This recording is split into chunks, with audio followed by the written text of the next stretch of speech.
Good evening. Good evening and welcome to tonight's special event. Hi, I'm John Beacom. I'm the director of the Center for Cosmology and Astroparticle Physics, also known as CCAP. Now, our mission is, of course, to explore the universe and its amazing contents and find out how everything works. And another part of our mission is to train the next generation of scientists on how to do the same thing.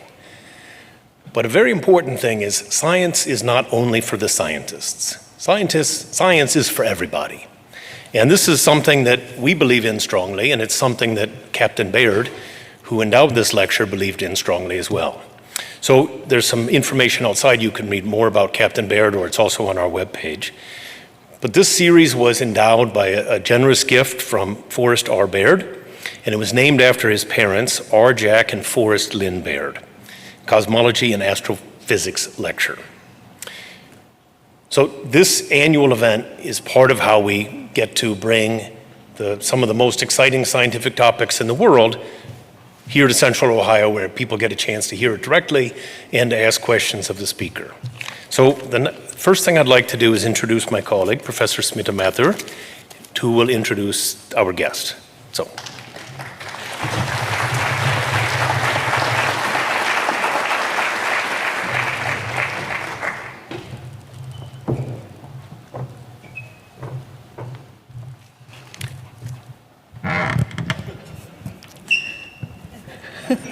I'll just hold it.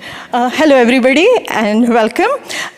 So my name is Smita Mathur. I am a professor in the astronomy department, and I am here to introduce our guest today.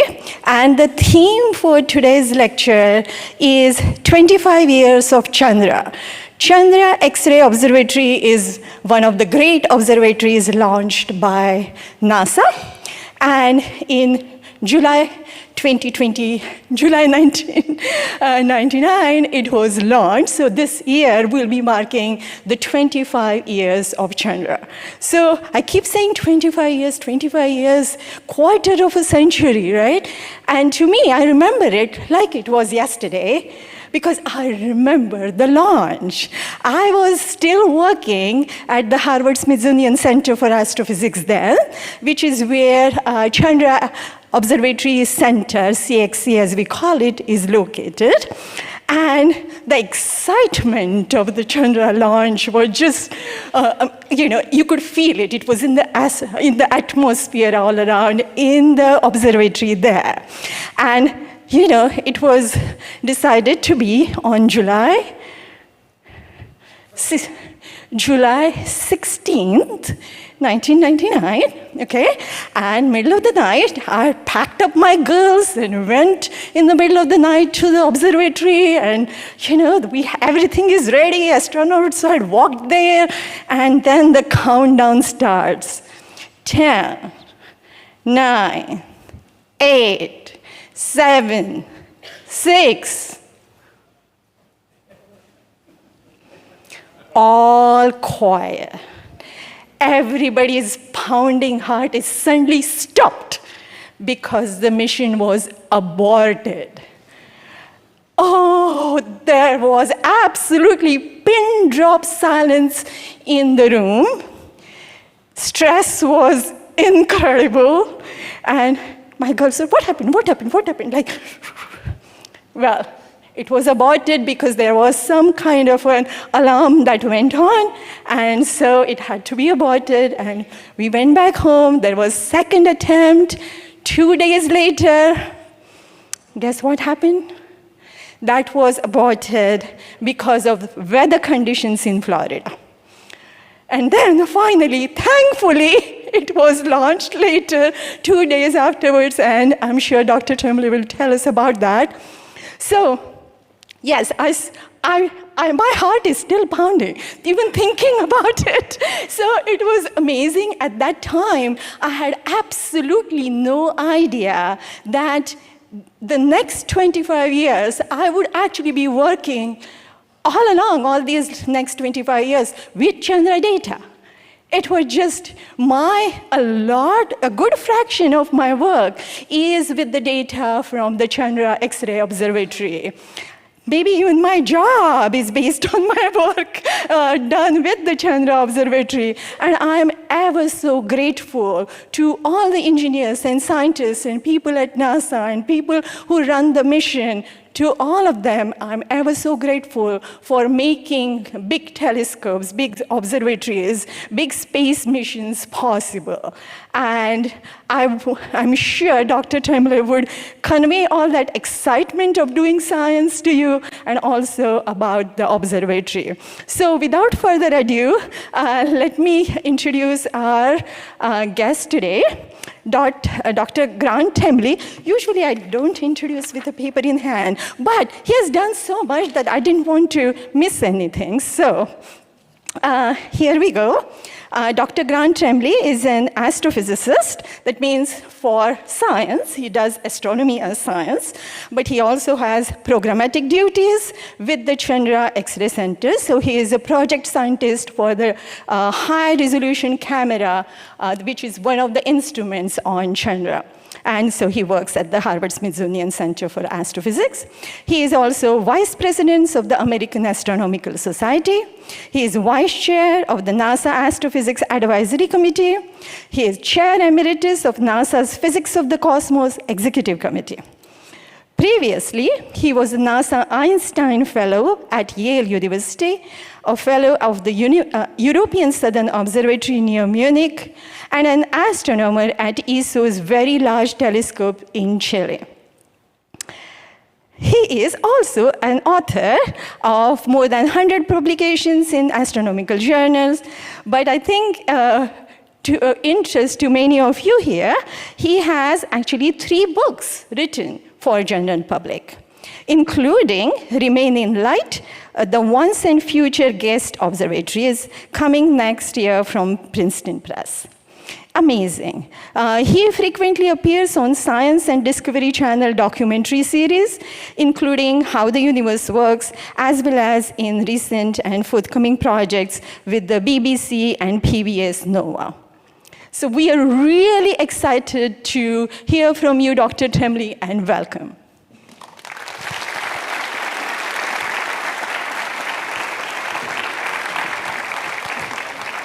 Thank you, friend.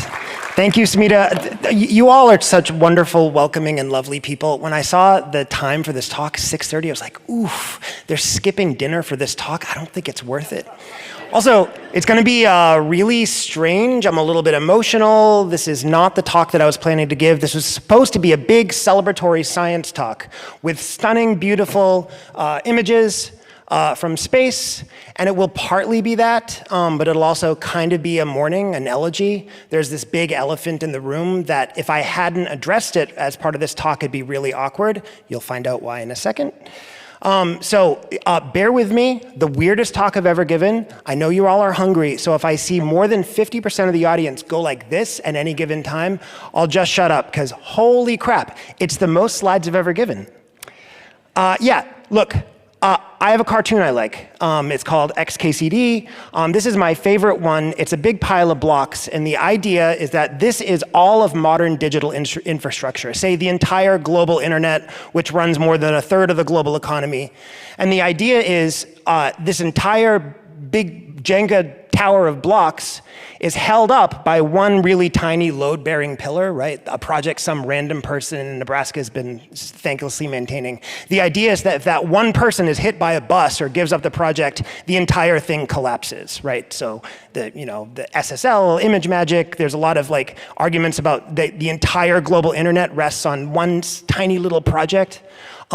That is true for basically any large project, and it is absolutely true for space telescopes. So let me make a block for space telescopes. Chandra, the James Webb Space Telescope, the Hubble Space Telescope, ground-based telescopes, VLT, European Extremely Large Telescope, et cetera. Anything, any big project.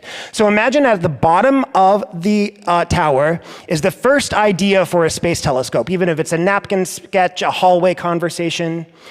So here's the first napkin sketch for what ultimately would become the James Webb Space Telescope, which a lot of you in the audience might have heard about. It was sketched in a hallway in the Mueller Building and Space Telescope Science Institute Institute after a conversation with Riccardo Giacconi, who was in fact the father of X-ray astronomy, a Nobel Prize winner, who is the founding visionary of Chandra, which I'm going to talk about for most of this talk.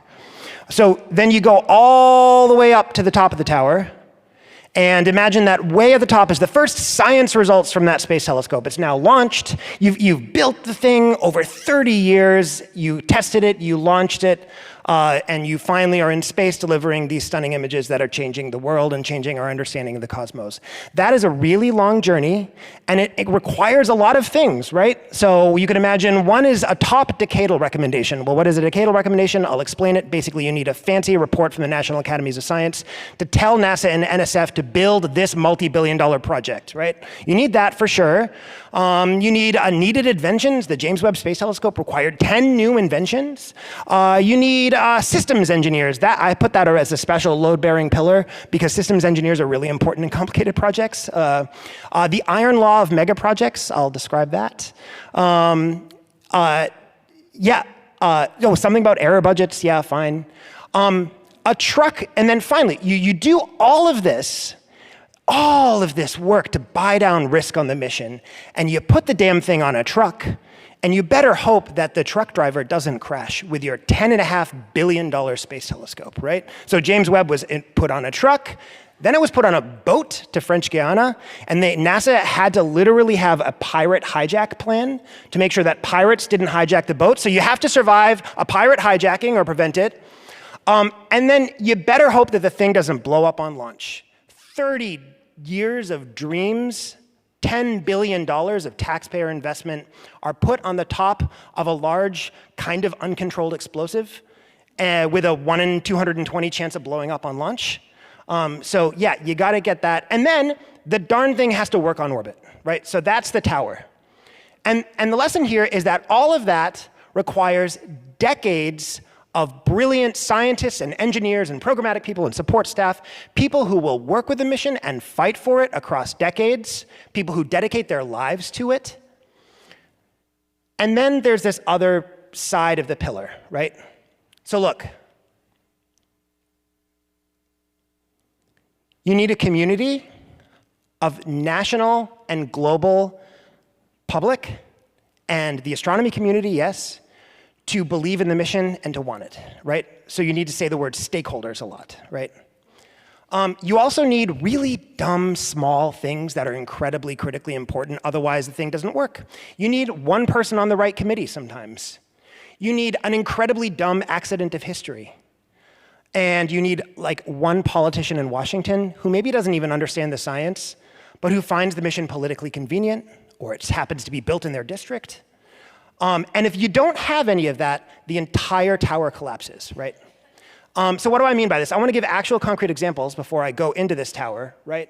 So here's an example for James Webb, right? An example of a dumb accident of history and one person is on the right committee. This is a literal, real example, okay? So in August of 1996, the Martian meteorite ALH 84001, a Martian meteorite discovered in Antarctica in 1984, the year I was born, there was a big, big hubbub because a paper was published by some of my friends, all good people, great scientists, effectively claiming that there were structures on the meteorite that were biogenic. Aliens, right? It is the first time that an astronomy paper has been mentioned by the President of the United States on the South Lawn. He called it potentially one of the greatest discoveries in all of human history. The United States potentially discovered life beyond Earth, life on Mars, right? The world briefly went nuts over this. The Clinton administration had to have a response, of course, and their response was to use the National Academies to commission a study held in October of 1996. That study, their main deliverable was basically to give a slide deck to Vice President Gore at the time. And that slide deck would recommend to the nation how they should follow up on the potential discovery of Martian aliens, right? And two people were on that committee. Dear friends, this is not a criticism of them at all. They are good people, well-intentioned scientists, but they were in a maximally powerful position at exactly the right moment, delivering a report to the Vice President of the United States, John Mather and Marcia Rickey, two of the founding visionaries behind what ultimately became the James Webb Space Telescope, and they wrote the Next Generation Space Telescope directly into the report. Back then, James Webb was called the Next Generation Space Telescope, and they had the opportunity to write what was then little more than a napkin sketch kitchen concept Yes, funded with $60 million of NASA money, so it was not nothing. But it was a mission concept, and they got it in. And so the deliverable, the ultimate response from this program was the Origins program, and the James Webb Space Telescope was part of that, right? And so when the decadal survey in 2000 recommended the Next Generation Space Telescope at the very top of its list, absolutely nobody was surprised because the national academies had already recommended it, right? One politician in Washington, what do I mean by that? For the great observatories, I really mean Barbara Mikulski, right? So she was a senator from Maryland. She retired a couple years ago. She was maximally powerful. These are the committees that she sat on. She was at one point ranking member and then chair of the Commerce, Justice, Science Appropriations Committee and then the top level Appropriations Committee. You have to understand that Senate appropriators are incredibly powerful. With a stroke of a pen, they can wield billions of dollars. And so she was at the right place at the right time. Barbara Mikulski loved science. She loved the Hubble Space Telescope. But really, the great observatories happened because we had a maximally powerful senator who believed that Hubble was Maryland's telescope. And the astronomy community does not have a Barbara Mikulski anymore. We do not have a similar avatar in the Senate. I'm not criticizing anyone. Policymakers in Washington really do love astronomy. We're so lucky in astronomy, but we do not have a big avatar who will fight for our big, really expensive science programs. And that is one of the reasons why astronomy is currently in big trouble, which is partly what I'm going to talk about today. If you all don't leave for dinner first. One politician, well, yeah, just to remind you that this happens all the time, right? Senator Shelby from Alabama is maximally defensive of NASA's Marshall Space Flight Center in Alabama. He once said, probably shouldn't say this publicly. There was a hearing, the then President Trump's NASA administrator, Jim Bridenstine, gave a hearing. In the back of the hearing, Jim Bridenstine said to Senator Shelby, "Senator, I just want to thank you for your years of support of NASA." And the senator said, I don't think this is public. Administrator Bridenstine, I want to stop you right there. I don't give a shit about NASA. I care about the NASA Marshall Space Flight Center, okay? And that is why we have the Space Launch System, a multi-billion-dollar super heavy lift rocket that will be the pillar of the Artemis campaign, which is to return human beings to the moon.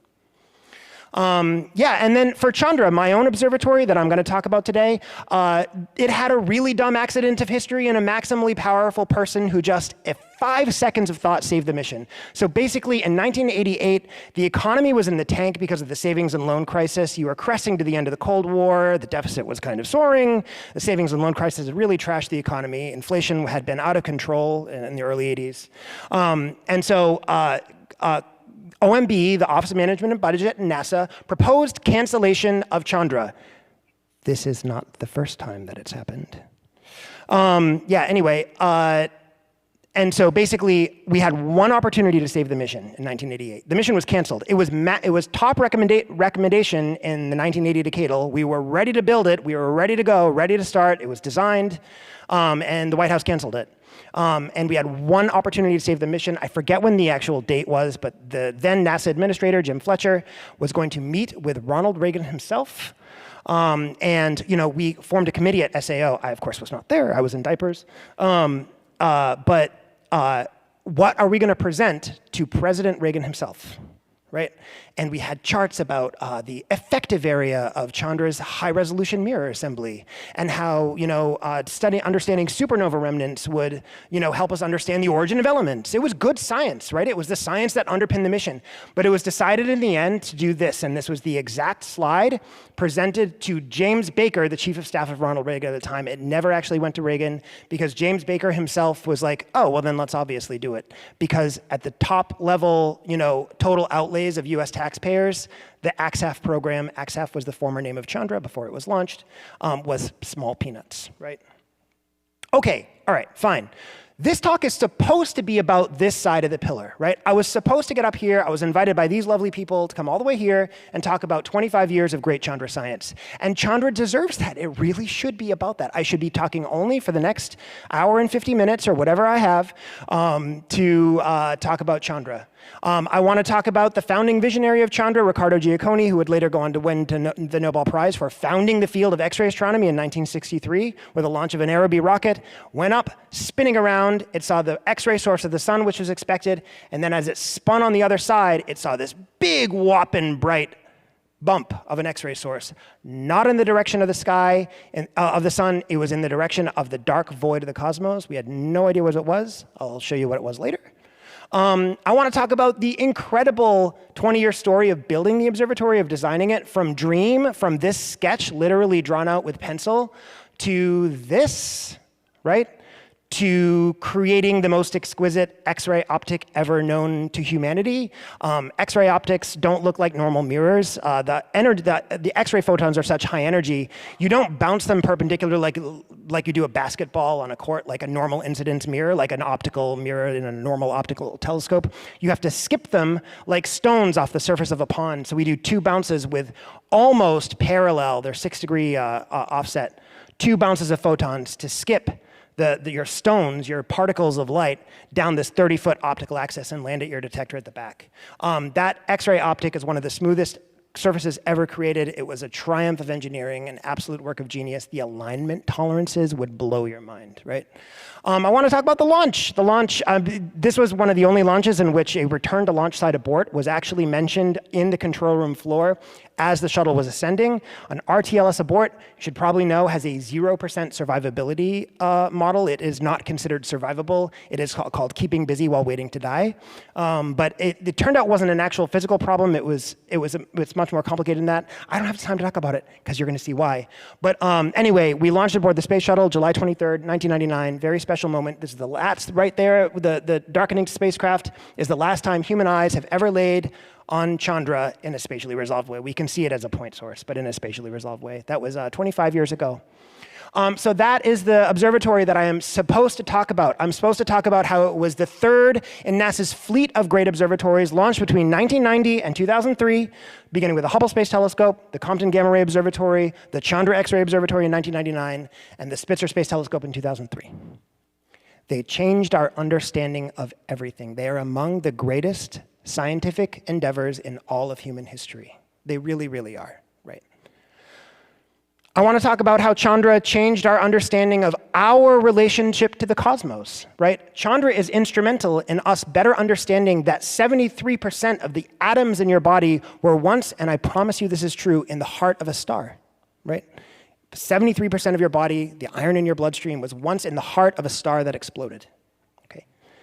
I want to talk about how it's revealed the invisible scaffolding of the universe, really revolutionized our understanding of dark matter, showing the first direct detection of the separation between normal and dark matter, normal matter being there in pink, dark matter being there in blue. This is one of the largest, most energetic known events in the universe, a collision of 2 clusters of galaxies. The scale of the image there is about 1.5 million light years across, right? Millions of light years. 1 light year is about 6 trillion miles. Okay? The nearest star to the sun is 4.2 light years from us. Our galaxy is about 100,000 light years across. Okay? It literally listens to the symphony of the cosmos. It listens to black holes playing musical notes. This is the lowest known musical note in the universe, 57 octaves below middle C.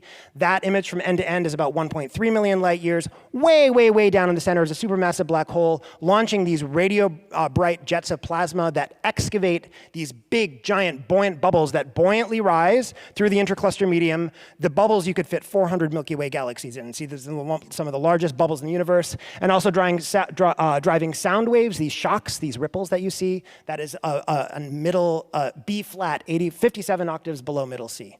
And I could go on and on. I could talk all night about how it's transformed our understanding of black holes. Chandra is, you should know, if you don't listen to anything else tonight, Chandra is 25 years old. Yes, it's getting older. It's getting older every day. So am I. It is still at theoretical maximum efficiency. Its science return per taxpayer dollar has never declined, right? It has more than a decade of life left to go. And it is doing some of its most urgent, most relevant science now, especially by synergizing and returning our investment on the James Webb Space Telescope, right?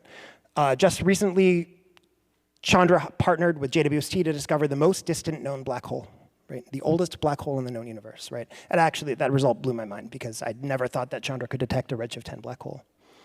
So this was supposed to be a celebration, but this is a screenshot from my text on March 11th. We knew that NASA was in big trouble. The NASA budget's a disaster right now, okay?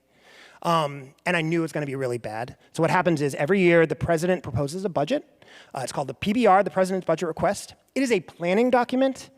Congress likes to say the president proposes and Congress disposes, right?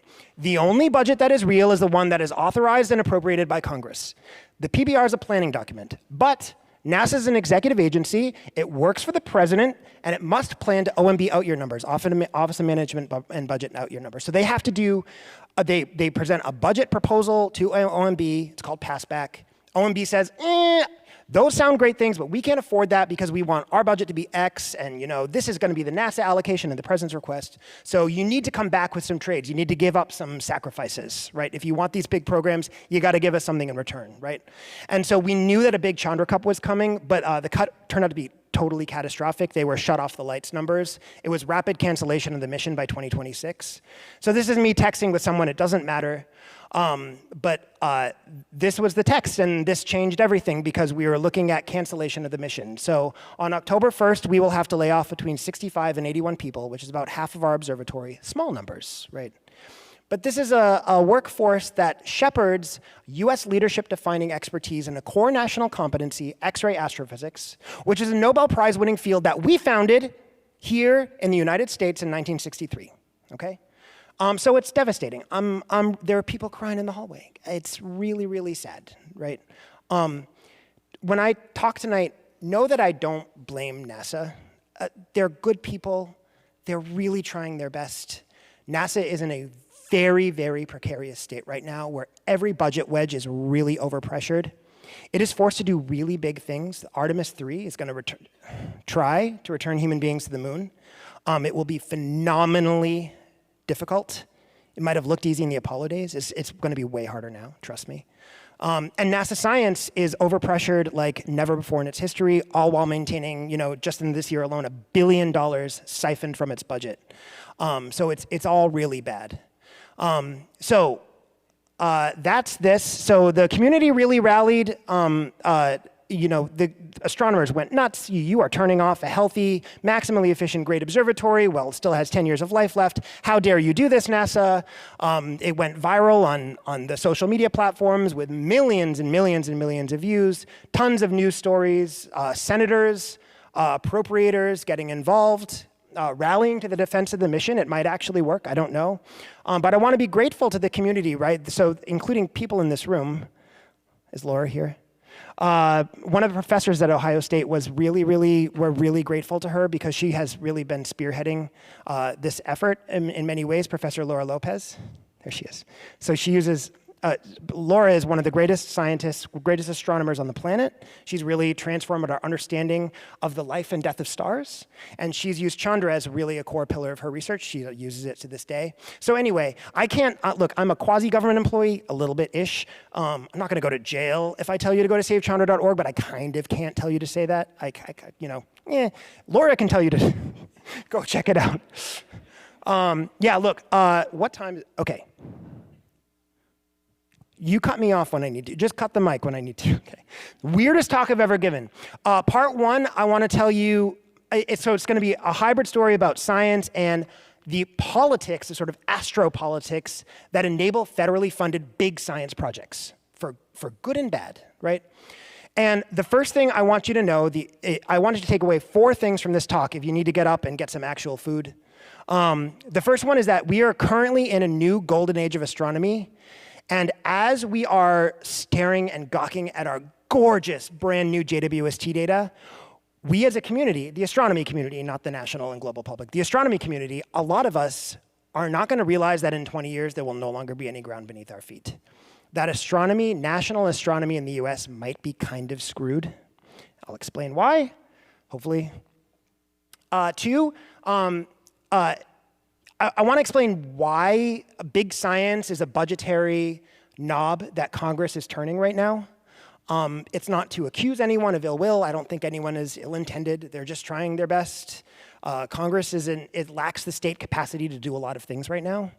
Big science is a weapon of war, meaning a weapon of soft power. For example, a weapon of soft power in the Cold War was a big one. That's part of the reason we have the great observatories. But now that war is changing.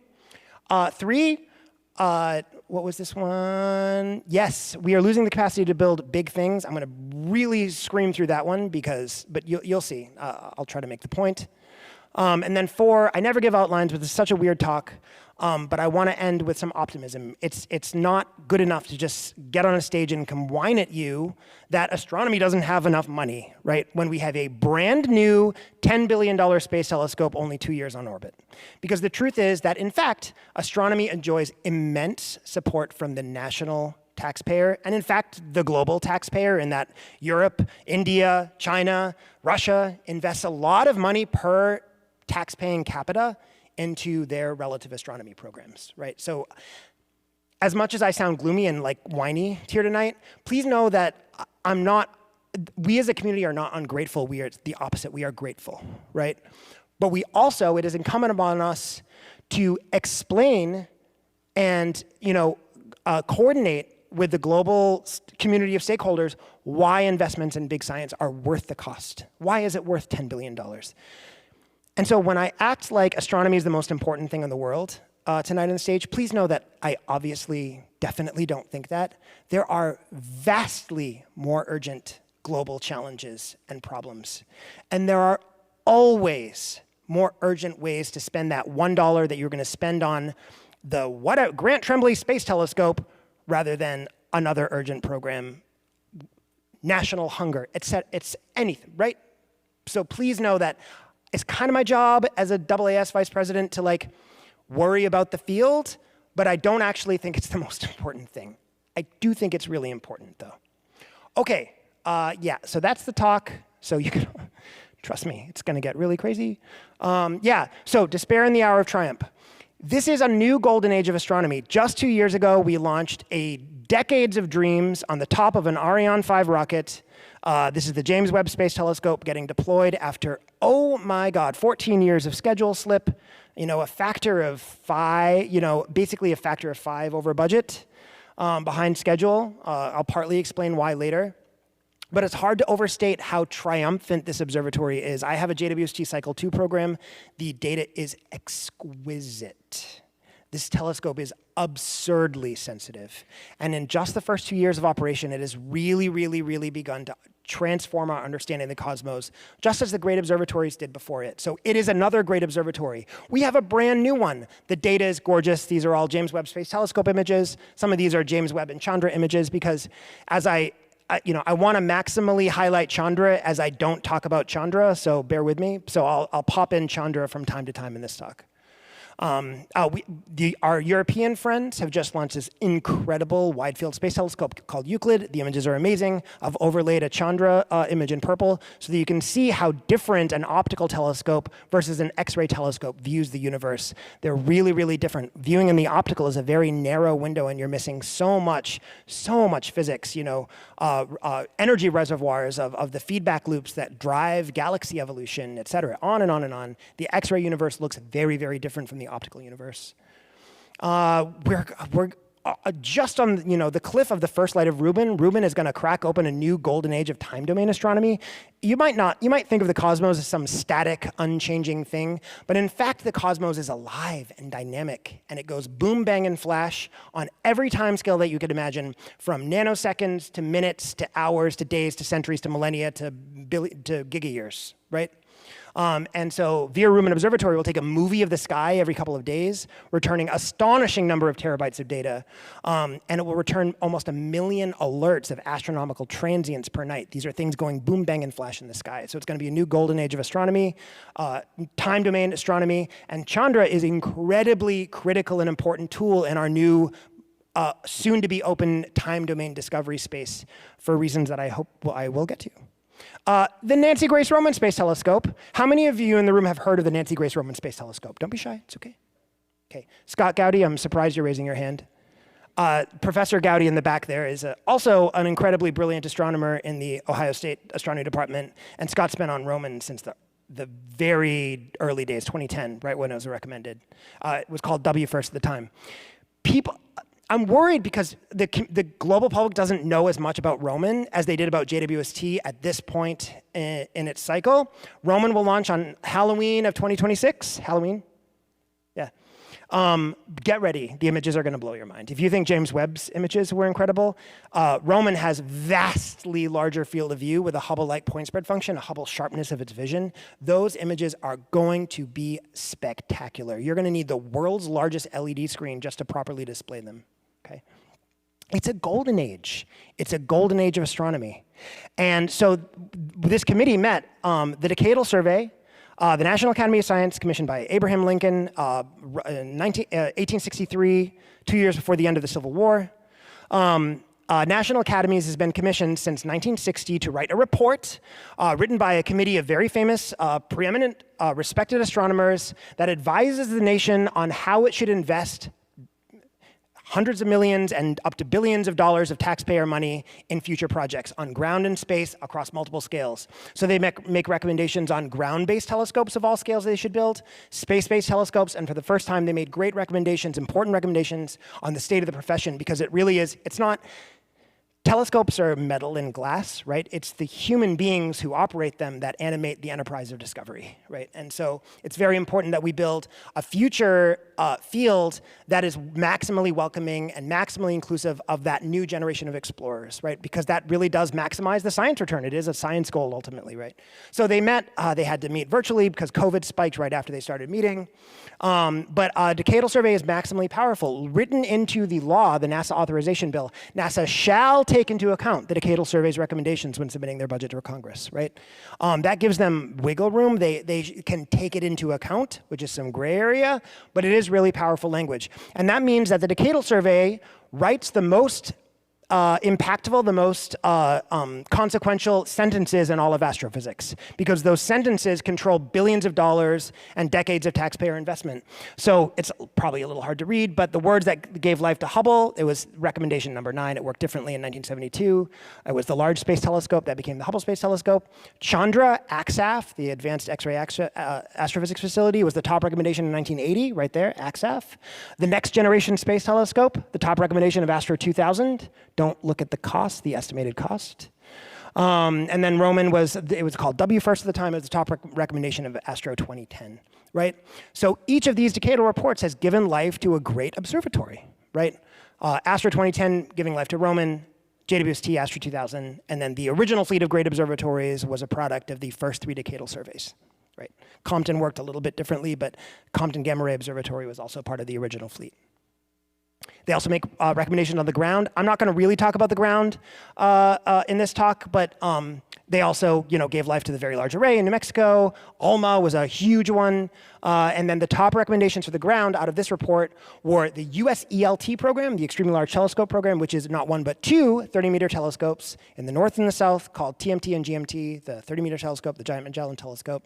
CMBS-4, which is a stage 4 CMB experiment to look at B-mode polarizations in the cosmic microwave background and better understand the very early nanoseconds of the universe, cosmic inflation.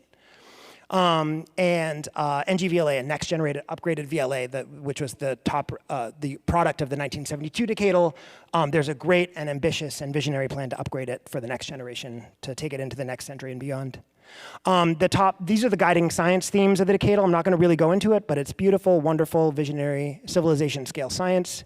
And to a stakeholder, I would say that the top recommendation for space from the Astro 2020 Decadal Survey is that Astro 2020 recommended pursuit of a new fleet of great observatories, right? That's partly true and partly BS, but it's partly true, more than 50% true, as long as you have pursuit doing a lot of work there, right? So I'll explain it in a bit. So yeah, here's the original fleet of great observatories. Apologies to the Compton Gamma Ray Observatory. I love that mission, but I didn't put it on here because I want to emphasize symmetry, right? They want to do the fleet again, beginning with the Habitable Worlds Observatory, a 6-meter IR-OUV infrared optical UV space telescope. It might look something like that, the one in the middle. A next generation Chandra, this was a mission concept that I was a big part of. Oh yeah, thanks. And a kind of a super ultra Spitzer Herschel called the Origin Space Telescope. So the X-ray grade observatory is called Lynx. Origin Space Telescope is the super Spitzer, basically. This fleet would transform everything. Seeking out life on other worlds, literally. Better understanding our place in the universe. Understanding the pathways of water across cosmic time.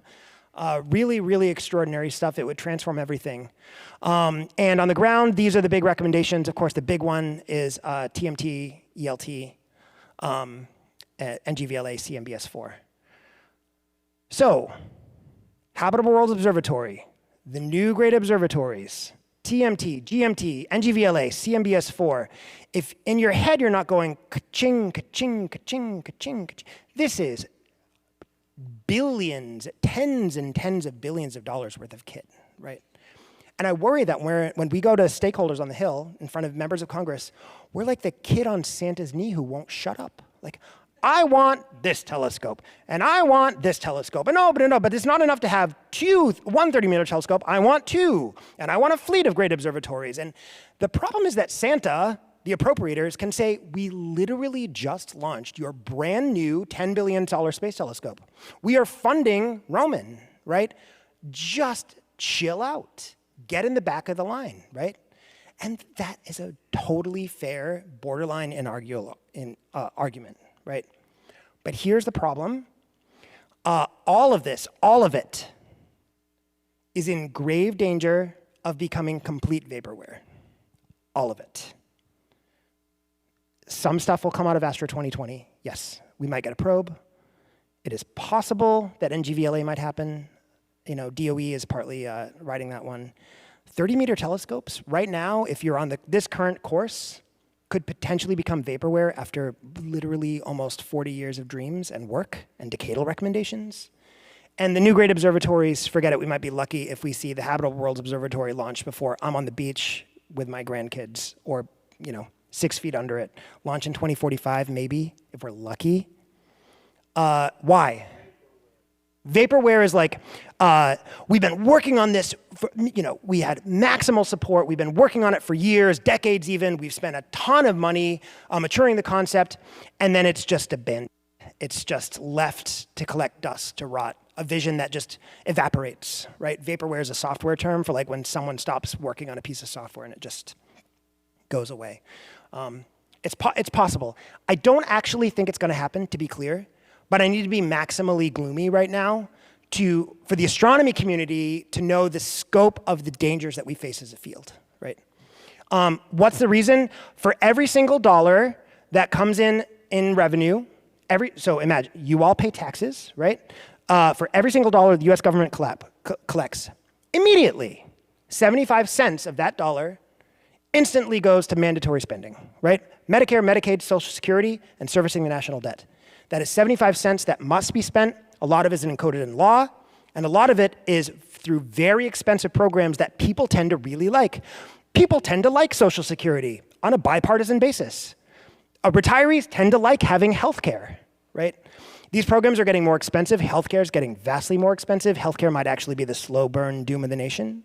I'm not trying to be political, but it's not great. My wife's a doctor, I'm allowed to say this. So this is what we spend in a year. This is for 2022, it's a little bit different now.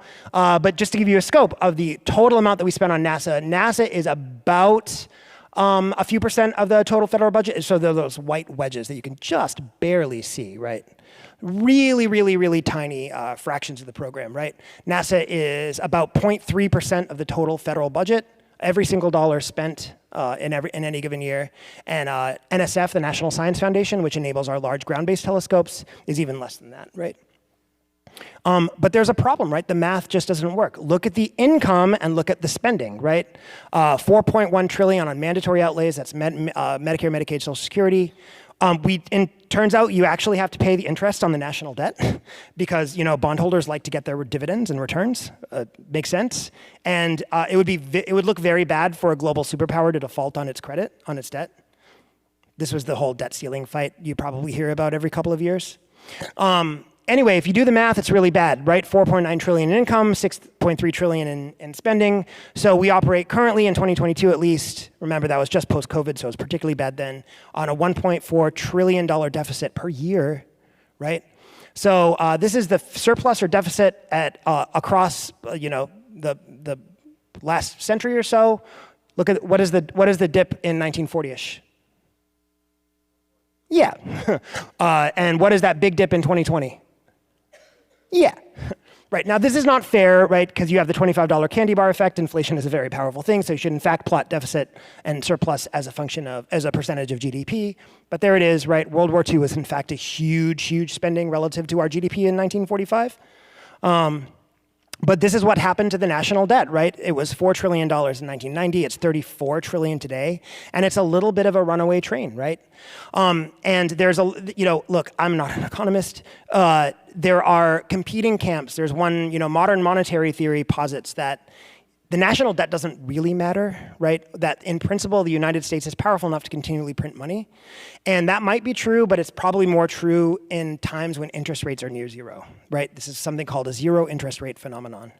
And when interest rates spike, things get really hairy, right? Why did interest rates spike?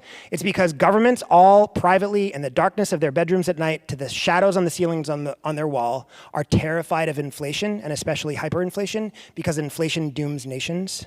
Dooms governments when people are carrying, a wheelbarrow full of the currency to go buy a loaf of bread, or when they're literally burning the paper notes because it is worth more as a source of heat than it is as a currency, the government collapses. It's happened all the time. It's happened many times in the past, right? And so they're terrified. And so the big knob that the Fed has to turn is to ramp up inflation, to cool down to ramp up the interest rate, to cool down the economy. It's one of their big and most powerful levers. But as the interest rates goes up, this happens. And this is the catastrophe that Congress is now facing. They've rediscovered their fear of this runaway train because now servicing the national debt, that red line, is skyrocketing. And it's now about to eclipse the nearly $1 trillion a year we spend on the Pentagon on national security, right? And that's a big problem, right? So look, I'm not an economist. I'm not here to give any sort of political budget lecture. What you need to know is that Congress lacks the state capacity to really meaningfully pull the levers that you need to pull in order to actually solve the crisis, right? On one side of the aisle, taxes are a little bit politically toxic to talk about. And on the other side of the aisle, discretionary spending is in some ways an untouchable knob, right? And look, the military-industrial complex post-World War II, and especially after 9/11, when we all had those yellow bumper stickers on our cars, and trust my family members were service members. I am 100% supportive. But it became really politically toxic to talk about defense spending and how much money we spend on defense. Because anyone can then say, oh, you don't care about our men and women in uniform, even though that's not true, right? So it's become really hard. So the Pentagon is not a knob that the Congress is willing to turn, right? Especially with things like Ukraine, especially if China is potentially poised to invade Taiwan in 2026 or so. The Pentagon is a $1 trillion knob that will not be turned right now. And so what does that mean? It's discretionary spending that is the only lever that Congress is able and willing to turn, right, in order to arrest the climbing deficit. And that's what happened. It's called the Fiscal Responsibility Act this year. Overall, it's basically meant to hold the baseline of non-defense discretionary spending for 2 years so that over 10 years, you'd save $2 trillion, which is not nothing, right? In 2010, Steven Weinberg, a Nobel laureate, wrote this very famous essay called The Crisis in Big Science. And the main point of it is that big science finds absolute ruin when Congress rediscovers its fear of debt and deficits, right? But there's a quote in that piece that he replies that I think about all the time, right? I have it in my book. It's like really foundational. It's from Maurice Goldhaber. Basically, one of the first big, massive breakthroughs in particle physics was done with an apparatus that was, pennies, right? It was a piece of gold foil. It was a scattering experiment. It's called Rutherford's experiment. You can Google it. It was foundational. It transformed our understanding of literal structure of matter. And the point is that the apparatus that he used to discover this completely transformative result could be held in his lap, and it was a few pennies, right? It was super cheap. And so the first to disintegrate a nucleus was Rutherford, and there's a picture of him holding the apparatus in his lap. And then I always remember a later picture of one of the famous cyclotrons at Berkeley. A cyclotron is a particle physics experiment, a particle accelerator, basically. And all of the people were sitting in the lap of the cyclotron, right? So this is a Berkeley 184-inch cyclotron. It is actually funded directly from Manhattan Project money, directly from Los Alamos, right after the end of World War II, 1946. It came online. So it is direct military spending on the Manhattan Project for the nuclear weapons program that went into big science, right? And the point that I want you all to know that is that increasingly, our new excursions into brand new discovery spaces are requiring ever more expensive pieces of machine, of kit. Billions of dollars of telescopes, right? In space, in astronomy, fundamentally, we're limited by a law of physics in that I studied, I'm writing a paper on a galaxy cluster 230 million light years away right now, right? I can't send a probe and go study it. I can't get in a spaceship and see it and touch it, right? We have to collect light. We fundamentally, in astronomy, we bounce photons off pieces of glass, right? And in astronomy, you just need to make ever larger pieces of glass to collect more photons, ultimately. We are ultimately a signal-limited field.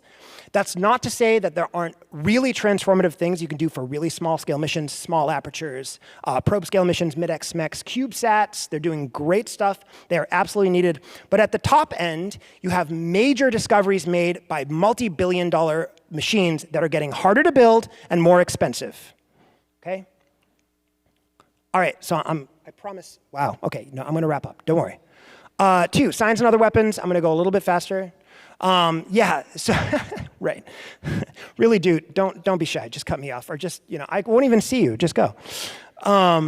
Please stay. Yeah, so, so this is the Battle of Gibraltar. So this is the 80 Years' War, which is an 80-year-long war between the Netherlands and Spain. Okay, why am I bringing this up? It's a little bit out of left field, but in October of 1608, the telescope was invented, right?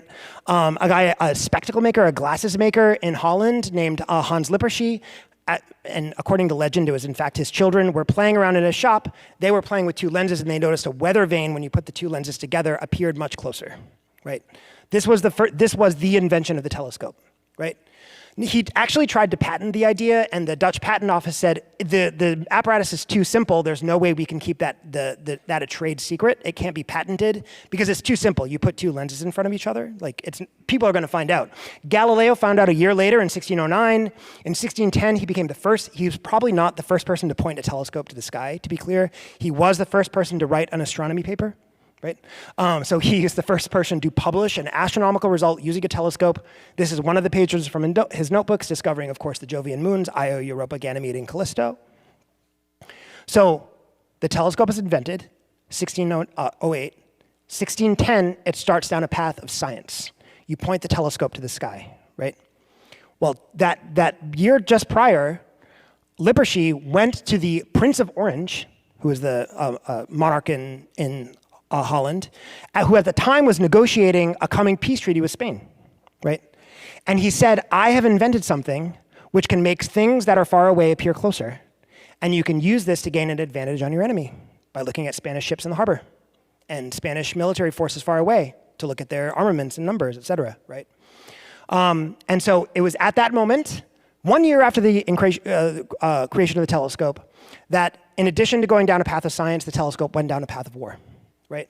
And I put that original painting there because this is a very famous painting from the end of the 80 Years' War, and very prominently, this Spanish, I don't even know who it is, sorry, you can Google it, is very prominently holding a spyglass, just invented just a couple years prior, right? A telescope. So the telescope as a weapon of war began even back then, right?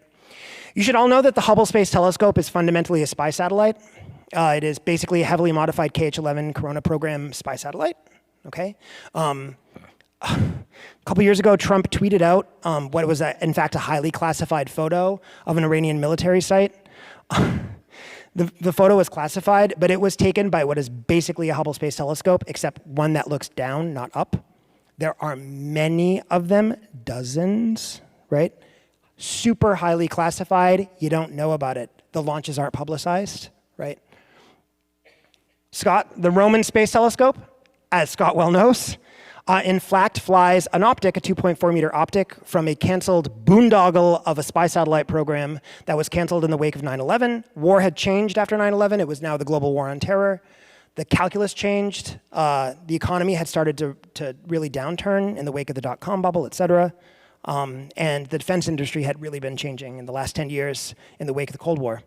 And so, yeah, that program was canceled. It was also a total programmatic boondoggle. It was way over budget, way behind schedule. So the National Reconnaissance Office gifted NASA two, not one, two optics, one of which will be at the heart of the Roman Space Telescope, which will enable those stunning images of the universe. Roman is a spy satellite. It's just looking out, right? NASA is a national security agency. Every aspect of our space program, meaning taxpayer-funded space program, I'm not talking about commercial ComSats, which are great, but that's not what I'm talking about.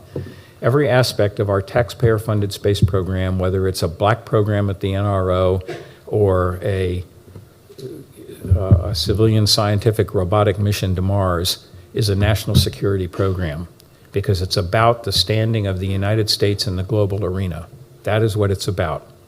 And if we can do some useful things in conjunction with that, I think that's great. Okay? I worked on Hubble, as I've said many times to different groups. I'm proud of having worked on Hubble. It was awesome. Okay? But sorry, scientists, Hubble's a national security program. It's about we're better than you. And if that sounds jingoistic, I don't care. So this is every shuttle launch ever, right? The shuttle launch, as you probably know, was a little bit of a shotgun marriage between NASA and the Department of Defense. We were at the peak of the Cold War. We were in a conflict, a Cold War between two global superpowers, and the price of, or the stakes associated with those two superpowers going into an actual hot war had quite literally apocalyptic consequences, right? And so military spending went bananas, and NASA was maximally entwined with the shuttle, with the defense program. And the idea was that the space shuttle would launch an arsenal of spy satellites of what would ultimately become the Reagan Star Wars program, this strategic defense initiative to shoot down intercontinental ballistic missiles. And so every single red box that you see on all these 135 launches is a classified Department of Defense payload. Some of them are outright spy satellites, like the KH-11 Kennen. And to this day, you don't know what was in the payload. I have blocked out, because it's emotional and I want to respect the lives, I've blocked out the Challenger and Columbia launches. The boot up sequence of my life, I am just old enough to remember one of the first memories or like visions I have of my life is my mother crying on the day that the Challenger exploded. Challenger didn't explode, it ripped apart. But and then of course Columbia. And in my book I have this thesis about how there are 4 epics of NASA and each one is bookended by the loss of human life, beginning with Apollo 1, Challenger, and Columbia in 2003. That's for another day. But you should know that NASA is the 6th largest space agency in the United States. It is not remotely the first, right? It's the 5th or 6th, depending on what metric you use, volume to orbit, dollars spent. But NASA is not even remotely close to the largest space program in the United States. It's just the one you know about. And so, here's a scope of the plan. Every single dollar ever spent on NASA since 1959, the birth of the agency, is less than one modern Pentagon budget, right? And well, that's not fair. And if you inflate all of those dollars to total real year dollars, right? So inflation adjusted, we have spent $1.668 trillion on NASA across 60 years of budgets, 65 years of budgets, right? 65 years, $1.6 trillion, right? And that is about 2.3 modern defense budgets. So it's less than the last 3 Pentagon budgets, right?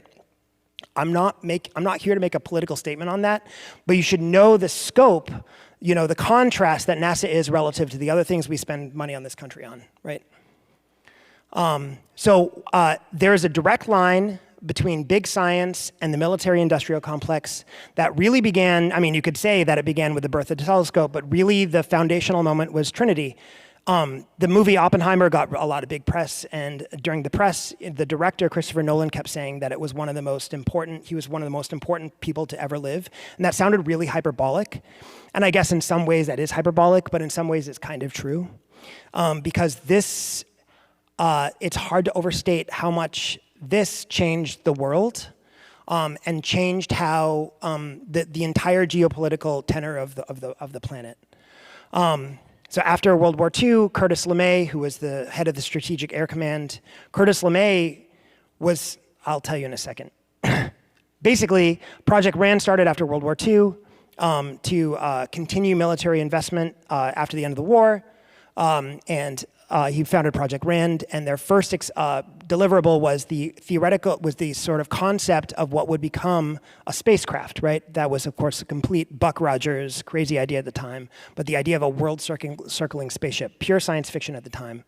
Then in 1950, there's Dinner at Abigail's. So this is Lloyd Berkner and his wife Abigail hosted a dinner in 1950, and at that dinner party, it was proposed that the United States should enter into what is called the third international polar year, which became the International Geophysical Year. Why am I posting this out? Because this is potentially, the holy site at which the global space age began. Why? Because as part of the International Polar Year, the National Academies of Science was like, yeah, we'll participate, and we're going to make a recommendation. And it began a contest around the world of what nation could put a satellite in space first, okay? And as you all know, Sputnik was the real beginning of the space age, right? Eisenhower at first was not actually that embarrassed, didn't care that much. Lyndon Johnson was furious about it. And then this happened, right? So Sputnik launched in, I think was October of 57. And in December, the United States made its attempt to launch effectively a Sputnik, right, on the top of Vanguard. This is called Vanguard TV3. And this happened. Yeah. So Lyndon Johnson, who at the time was a senator, was horrified by this. He thought it was the worst national humiliation before the Soviet Union that you could possibly imagine. And that was this, I have a framed picture of it. I tried to find it, and so I could put it digitally on here, but I have a framed picture of, he's walking out of an airport in Texas, and an aide shows him a photograph of the Vanguard TV3 explosion. And he just is recoiling in horror. And that is the moment that he decided to found NASA, right? So that is the birth of NASA. It wasn't only Lyndon Johnson who started NASA, but yeah. I'm cognizant of the time, yeah. So anyway, things got really out of hand. Thermonuclear weapons really upped the ante. Curtis LeMay wanted to preemptively strike the Soviet Union with 7 gigatons of warheads because he was convinced that the Soviet Union was going to strike first. That would have been the beginning of an apocalypse. By the way, I'm mentioning nuclear weapons. So this is a Chandra X-ray image of a cluster of galaxies, 1.3 million light years from top to bottom. Way down here are bubbles, these buoyantly rising bubbles. I showed these before.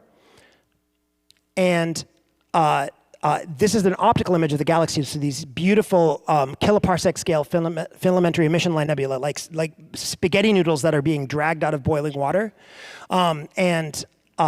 This galaxy cluster is inputting one Castle Bravo nuclear test into that intercluster medium times 1 trillion per second, right? So that's how much energy that supermassive black hole that's the size of the orbit of Neptune is putting into that intercluster medium. Anyway, look, things got really crazy. The Strategic Defense Initiative was basically a sci-fi concept art war with the Soviet Union. We couldn't actually go to war, so we fought actual, real, bloody, devastating proxy wars, of course. But we also had a war sci-fi concept art. This is the Star Wars program, space lasers that would shoot down Soviet ICBMs. And the Soviets even had the idea of a nuclear-powered submarine, which is a tunnel boring, like mole-like submarine that would go under the ground and launch nukes at cities, right?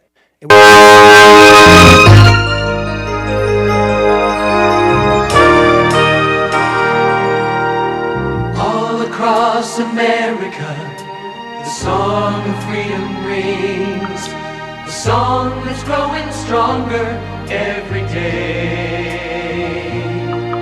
It tells us when we listen to the message that it sings. Let us lift our voices. We can make the choices. We will make the most of all the best that freedom brings. Sizzler is the one who brings us choices. Reaching out across the USA. All right, look, this is really stupid. So I was actually incredibly timed because I was talking about the all-you-can-eat buffet. They're actually bringing out the food at the back. Basically, the point of this is that we got to the 90s and the Cold War ended, and things got really weird in the United States. We were a general in want of an enemy. We were kind of adrift in our triumph. We thought a white Bronco and a blue dress were the most important political artifacts of the decade. The 90s was kind of like this, right? And so still at the height of the Cold War in the mid-80s, well, in the sort of tail end of the Cold War, yes, but still at really high, Reagan announced with maximal political support the superconducting super collider, which was to be a transformative doorway to a new world. He was surrounded by Nobel laureates in the Oval Office. The super collider was to be built in the home district of the Speaker of the House.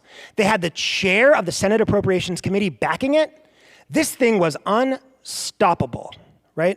It was going to be billions of dollars, but it was going to be a doorway to a new world, and it was going to be evidence of the peace dividend that the United States could show to its taxpayers, to its citizens, that you have bared with us between the end of the World War II through all of the Cold War, all of this military spending.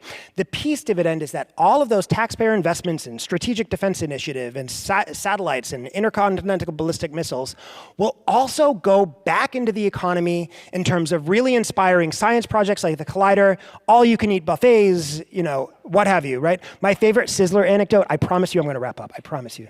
My favorite Sizzler anecdote, and I have a lot of them, is that the restaurant was on hard economic times in the late 90s because people had been gorging themselves on the lobster tails and the steak, and so it was hemorrhaging money. And so they would serve each guest to cost control a piece of grilled cheese-lined bread to line their stomachs before they went to the buffet to try to control costs. And then people got wind of this, and then that was the end of the company. Anyway, yeah, so the Super Collider was proposed at the end of a golden age that was led by the United States. The Ting and Britcher revolution prior to 1980 gave birth to the Standard Model, which transformed our understanding of particle physics.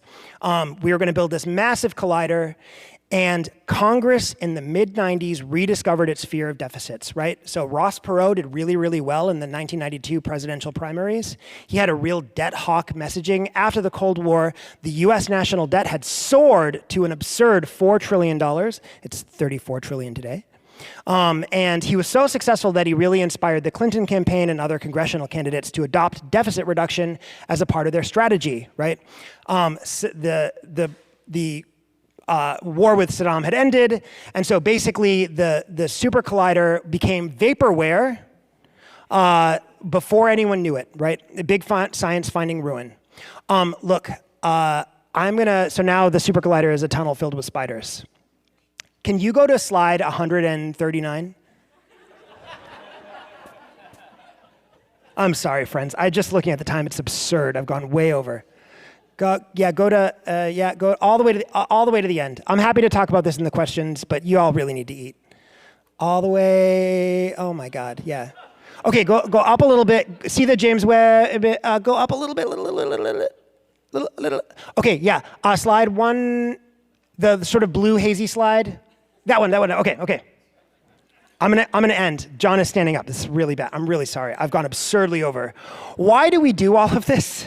Right? I was gonna go into a spiel about how the great observatories have enabled more advancements in our understanding of the universe than in the last 30 years than in the last 30,000 years of astronomical history. And that is absolutely true for Chandra.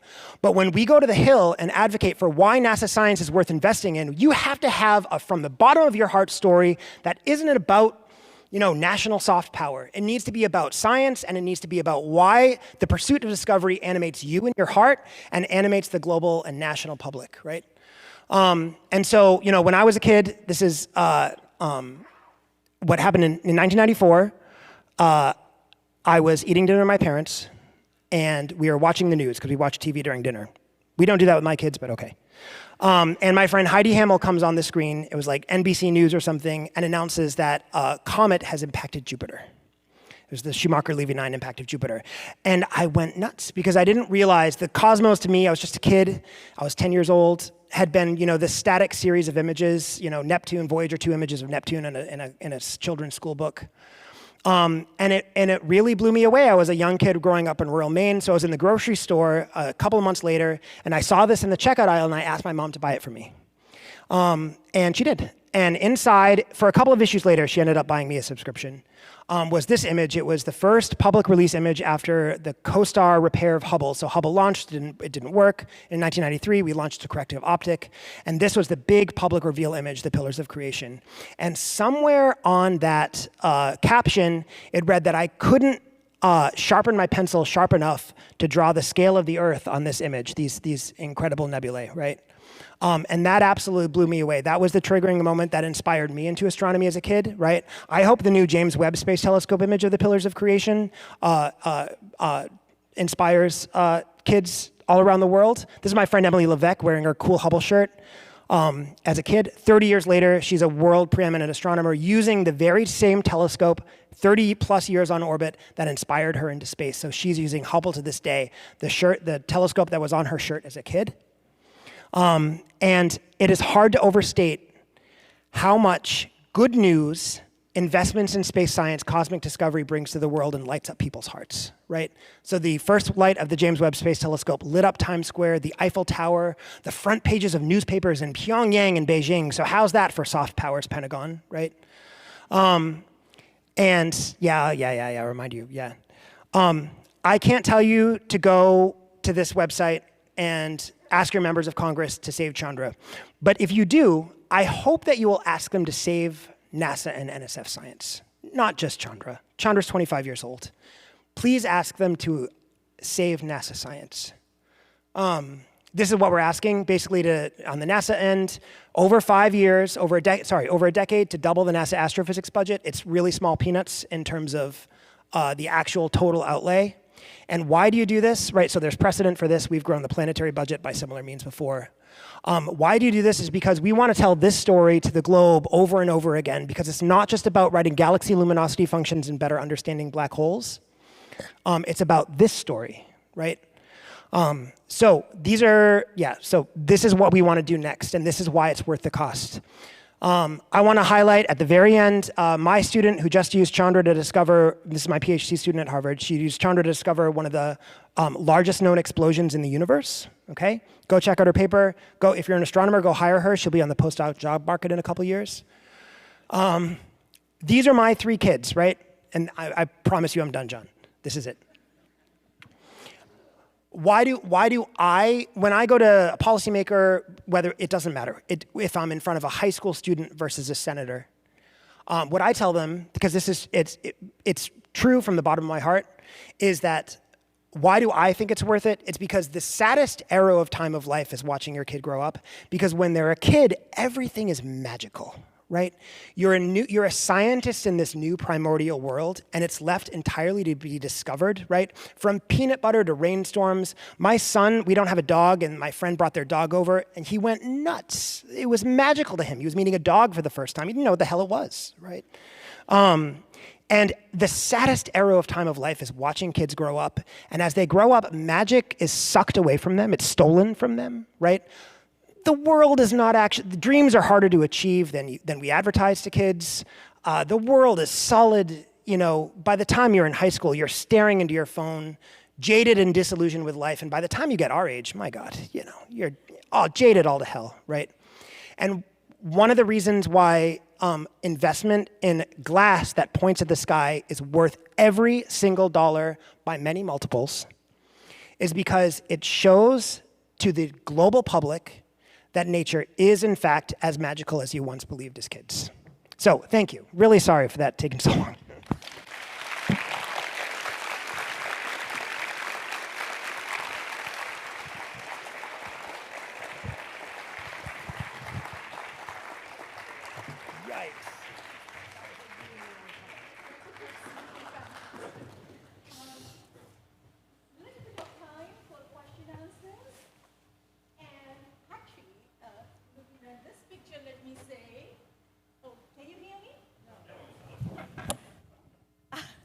Looking at this picture, let me say for question answers, I'm going to start with kids. Are there any kids in the audience?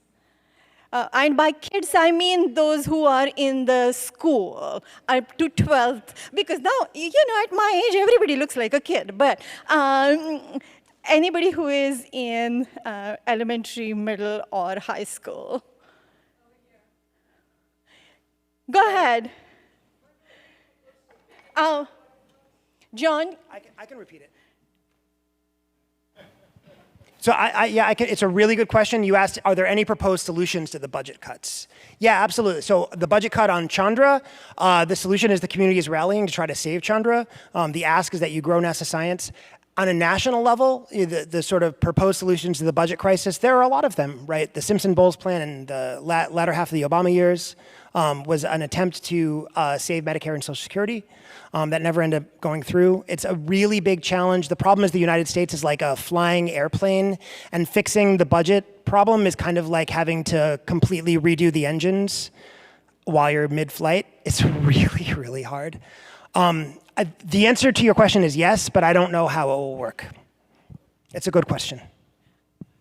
I forgot to mention we have a surprise for the kids in the audience who ask a question. You get a book of Dr. Tremblay. So are there any other kids over here? I saw somebody pointing to somebody back there. No? No, looks like one person gets a book. Okay. All right, any other questions from those who are kids at heart? Yes. Lisa? Yeah, okay. Hi, thank you for the talk. It was really engaging. I'm an undergrad, and I'm in the Department of Astronomy, but I'm really interested in sort of what you do and what you've talked about, the astropolitics, lobbying, policy making, all this stuff. So I guess my question to you is, what is like the biggest lesson you wish you knew like coming into this, or something that you can tell somebody who wants to get into this field? Yeah, that's a great question. So astronomy is enabled by decades of prior taxpayer investment. And what I wish that our community knew, I think they understand this intellectually and they want to help, but I think that we are largely unengaged as a community in realizing the scope of the challenges we face. And I really wish, frankly, that more astronomers called their representatives. So when I started going to policy, especially coming through the AAS, what I wish I knew, don't be shy about contacting your members of Congress. And if you're not in the United States, that's okay. There are so many avenues by which you can advocate and talk about science that are not, directly calling a member of Congress if you're not a citizen, for example. But if you are, it is your constitutional right to petition your government, right? And don't be shy about Googling the legislative director for your representative or senator here in Ohio and sending them an email. They will respond. It's their job, right? Don't be shy. Call your representatives for any issue that you care about, not just Chandra, not just NASA science. For the issues that you care about, it really does matter in crazy weird ways how much, when a constituent calls, it really matters. It maybe shouldn't, because it unevenly distributes access and influence, but it really does matter. And that's one thing I wish I knew, that even simple emails, phone calls really do help.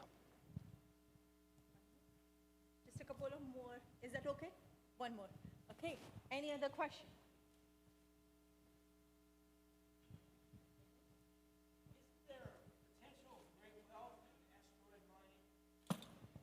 Yeah, absolutely. So my friend actually wrote a book on this. Yeah, so the question is there potential great wealth in asteroid mining?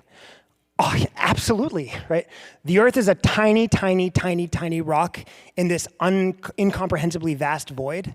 And in our local solar system alone, the things that we consider precious, platinum, gold, silver, right, are in like jaw-dropping abundances in the asteroid belt, right, and in, you know, rocky moons, right? We are many, many, many, many, many, many, many, many, many, many decades away from being able to realistically mine an asteroid. Like, it's hard to overstate. You know, I don't want to be a person who is like, oh, the Wright brothers are never going to fly. And, you know, it was only 66 years between the first Wright brother flight and the landing of Neil Armstrong on the moon. So absurd things do happen all the time, and it's really hard to predict the future more than a couple years out. So the truth is, I don't know what will happen in the next tens of years. I'm very skeptical that asteroid mining will be a realistic way to do anything in our lifetimes. I wish it were. Thank you very much once again for a great talk, and let's give him an applause.